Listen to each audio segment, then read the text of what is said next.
పురాణాల ప్రకారం చంద్రుడు 3 సార్లు జన్మించాడు. అందుకే ఆయనను త్రిజన్మి అని పిలుస్తారు.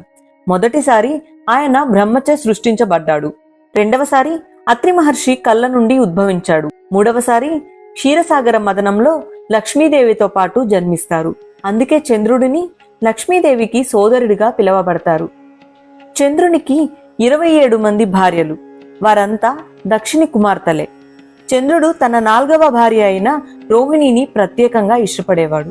ఈ విషయాన్ని జీర్ణించుకోలేని చంద్రుని మిగతా భార్యలు తండ్రి దగ్గరికి వెళ్లి ఫిర్యాదు చేస్తారు. దక్షుడు కోపంతో ప్రతిరోజు గడిచే కొద్దీ మీ శక్తులు క్షీణిస్తాయి అని శపిస్తాడు.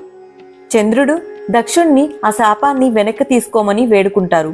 కానీ ఒకసారి శాపం పలికిన తర్వాత ఎవరు దాన్ని ఉపసంహరించుకోలేరు అని దక్షుడు అంటాడు.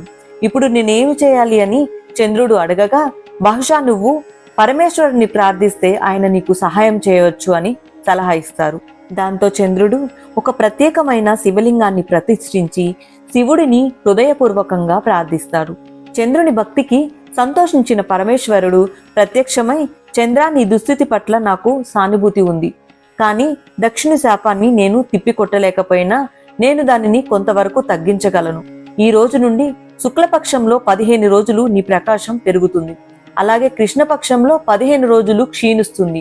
పౌర్ణమి రోజులలో నీవు ప్రపంచాన్ని నీ తేజస్సుతో నింపి అమావాస్య రోజులలో అదృశ్యమవుతావు. ఇలా మాట్లాడి అంతర్ధానమవుతాడు పరమేశ్వరుడు. చంద్రుడు పూజించిన శివలింగం గుజరాత్లోని సోమనాథ్ తీర్థయాత్ర స్థలంగా ప్రసిద్ధి చెందింది.